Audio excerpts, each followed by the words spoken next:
Good evening. आज ए वर्षर शेष संध्या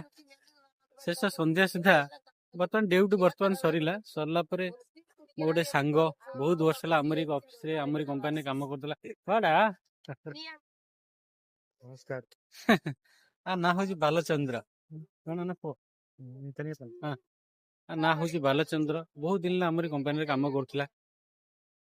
life रे आमे गोटा बहुत बड़ गाड़ी टाणी देइथिलु सेटा होउची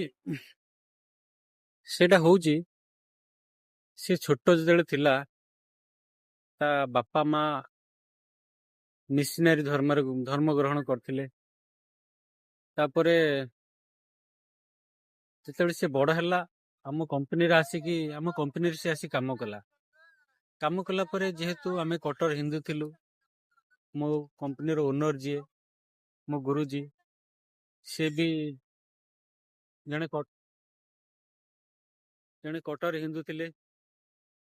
तेणु आकु आमे गोटे प्रकार पुणी हिंदू धर्म को आनिले एवं सक्सेस हेलु तेणु मोर आसबार चेन्नई गोटे मुख्य काम थिला कि ताको गोटे प्रकार आमे वेलकम करिवु जेतु आमे धर्म पई किछि काम करछु जो माने चेंज हे जाउछनी धर्म बदली दउछनी तांको पुणी आनी किछि गोटे आउ किछि करिवु बोले